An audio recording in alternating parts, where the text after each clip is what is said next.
आदरणीय भक्त सज्जनवृन्द, यतिखेर हामीसँग भारतको प्रयागराजबाट शिवरात्रिको अवसरमा पिलु पादुका धामको दर्शन गर्न आउनुभएको थियो साधु सन्तहरू। मैं आपके सर्वप्रथम स्वागत करना चाहता हूँ। जी, मैं श्री धाम अयोध्या से आचार्य संदीप शरण शुक्ला। महाराज जी, भारत में गंगा सरस्वती यमुना है न, पिलु पादुका देउरा त्रिवेणी धाम उसी है या फर्क है?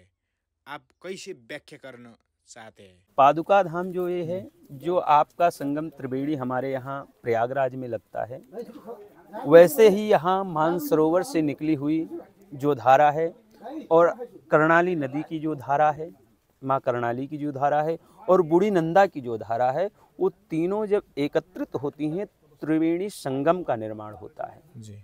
और जब त्रिवेणी संगम बनती हैं तो त्रिवेणी संगम में स्नान करने का पुण्य वही पुण्य है जो प्रयागराज गंगा यमुना सरस्वती में स्नान करने का पुण्य प्राप्त होता है जी। और यदि भविष्य में देखा जाए तो भविष्य में यदि हम सरकार से कह करके इसको अगर विस्तार करें तो यहाँ धार्मिक पर्यटन के तौर पर जैसे हम महाकुंभ का दर्शन करने प्रयागराज जाते हैं, श्री राम जन्मभूमि जो सैकड़ों वर्षों तक कई लोगों ने अपना बलिदान दे दिया और जा करके अब संघर्ष उनका सार्थक हुआ, तो उसी सार्थकता को भगवान कृपा करें कि हमारे यहाँ भी इस बाजुरा में पादुका में भगवान की कृपा हो और ऐसे ही भव्य नव्य दिव्य मंदिर का निर्माण हो जिससे धार्मिक स्थल की पुनः स्थापना हो जाए। जैसे कहा गया है, धर्म संस्थापनार्थाय संभवामि युगे युगे। भगवान की जब कृपा होती है तो ऐसे ही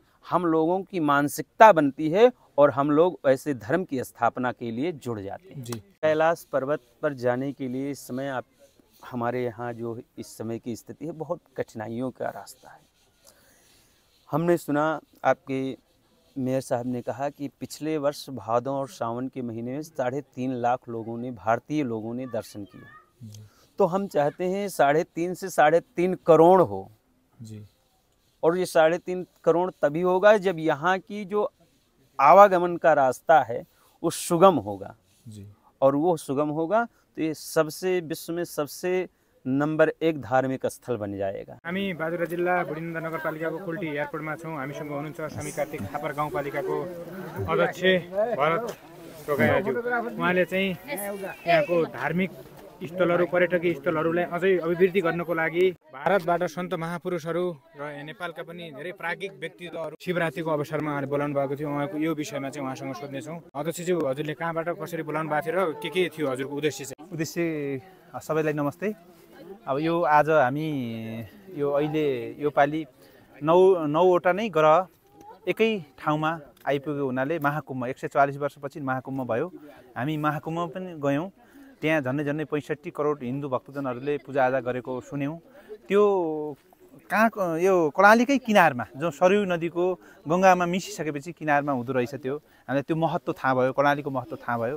कर्णालीको महत्त्व थाहा भइसक्यो। नेपालमा एकदम अब यो नेपालको कर्णालीको विकासको लागि आफ्नो सानै उमेरदेखि लाग्नुभएका मेघालय सरहरूसँग सम्पर्क भयो। उहाँहरू सम्पर्क भइसकेपछि हाम्रो अभियन्ता हाम्रो जनेश भण्डारी र मेघालय सरहरूको एकदम पहलमा उहाँले यसो गरौँ भन्नुभयो। अनि हिमाली गाउँपालिका अध्यक्ष गोविन्दबहादुर मल्लको पनि अब यसमा सहभागिता रह्यो र अन्य भारतका प्रसिद्ध धार्मिक गुरुहरूलाई उहाँहरूले जोड्नुभयो र हामी यो पिलु पादुका देउरालाई यसको ऐतिहासिक महत्त्व, धार्मिक महत्त्व, पुरातात्विक महत्त्वको हिसाबले पनि यो सरयू नदीको जहाँ सरयू नदीको किनार कर्णाली नदीको किनारमा भएको हुनाले माथिको कैलाश मानसरोवरदेखि बग्दै आएर गङ्गा नदीमा मिसिदासम्मको त्यसको 20 पोइन्ट जहाँ अब कैलाश मानसरोवरबाट त्यहाँ आइपुग्दासम्म दक्ष प्रजापतिको के अरे यो महायज्ञमा हाम फालिसकेपछि त्यो लासलाई बोकेर पाउ खसेको नै पादुका भएको हुनाले त्यो पादुकामा महत्त्व यसको छ र बाजुराको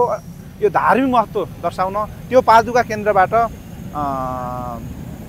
कैलाश पर्वत अनि कैलाश मानसरोवर जाने बाटो, बुढीनन्दा देवीको स्थान जाने बाटो, अनि मालिका जाने बाटो र अनि जस्तै अब सिम्बुनाथको थान जाने बाटो र खेस्मा मालिका जाने बाटो, यो सेन्टर परेको र चारै पालिकाको सेन्टर परेको हुनाले यसलाई धार्मिक महत्त्व हिसाबले यसलाई उजागर गर्नको लागि यो महाशिवरात्रिको बेलामा यो आयोजना गरिएको हो। हाम्रा यी बाजुरा जिल्लामा अवस्थित जी शक्तिशाली धार्मिक पीठ है ना, वो पादुका धाम, उसका और कैलाश पर्वत का और गंगा जी का क्या है संबंध, उसके बारे में?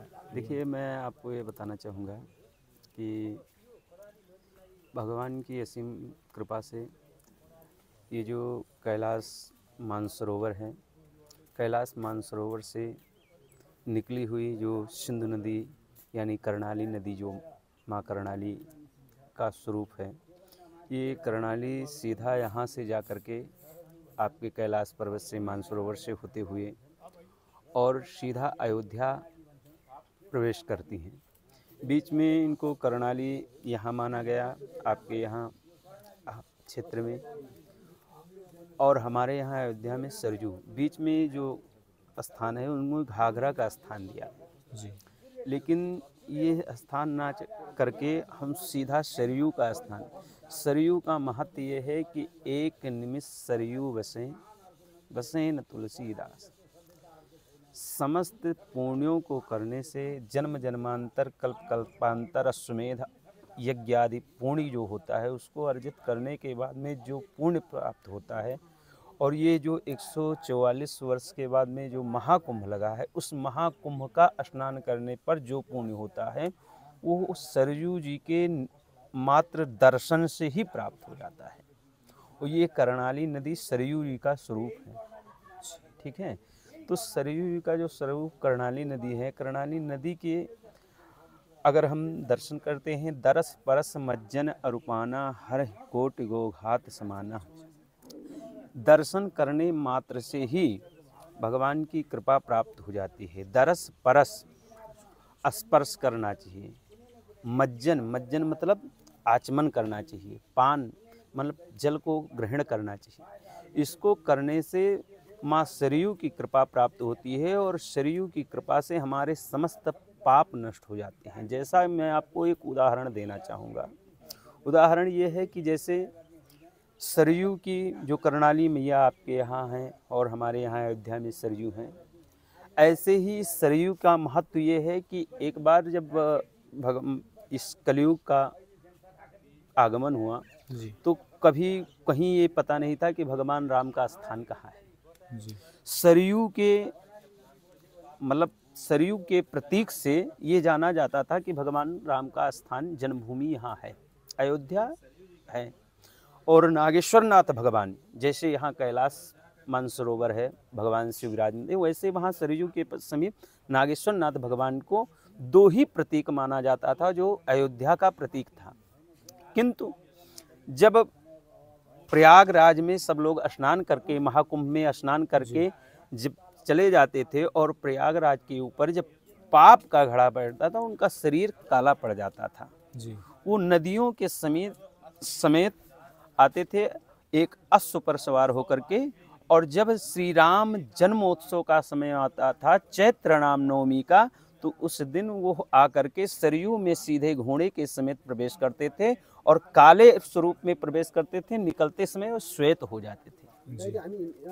उस समय महाराज विक्रमादित्य ने इस दृश्य को देखा और दृश्य को देख करके एक संत महात्मा से प्रश्न किया, तो संत महात्मा ने कहा अगले वर्ष जब कुंभ लगेगा तो उस महाकुंभ के अवसर पर जब उनका प्रयागराज भगवान के पास सब लोग जाएंगे और उनके अंदर अपने पाप को छोड़ करके, गंगा मैया में अपने पाप को छोड़ करके पुण्य को अर्जित करके आएंगे, उस समय पुनः फिर प्रयागराज भगवान यहाँ स्नान करने के लिए आएंगे। और ये वो समय है नवमी तिथि मधुमास पुनीता, शुक्ल पक्ष अभिजित हरिप्रीता। और मध्य दिवस ते शीत नधा। मध्य दिवस यानी दोपहर काल में अभिजित मुहूर्त में भगवान श्री राम जी का जन्म हुआ और उसी समय अयोध्यानाथ में सरयू जी पर स्नान करने के लिए महाराज विक्रमादित्य के समीप पहुँचते, प्रयागराज भी पहुँचते हैं और सीधे घोड़े के समेत सरयू जी में प्रयास कर जाते हैं। और जैसे प्रवेश करते हैं, निकलने पर देखते हैं श्वेत रंग के हो गए जी। और जैसे श्वेत स्वरूप हुआ, चरण पकड़ लिया और चरण पकड़ करके उनसे जब निर्णय किया तो उन्होंने कहा एक गाय के बच्चे को छोड़ दिया जाए और वहाँ उसके स्तन से जहाँ दूध हो जाए, गिर जाए, वहीं श्री राम जन्म भूमि का स्थान है। यतापट्टि बडीमालिका, यतापट्टि बुढीनन्दा, उतापट्टि सिम्बुनाथ अनि ठेसमालिका सबै ठाउँको मिड पोइन्ट छ। यसलाई चाहिँ अझै अगाडि बढाउनको लागि चाहिँ के गर्नुहुन्छ तपाईँ? अब आगामी दिनमा हामीले अहिले अयोध्यादेखि पिलुपादुका देउराको महत्त्वलाई हामीले अब यो जोड्ने प्रयास गरेका छौँ।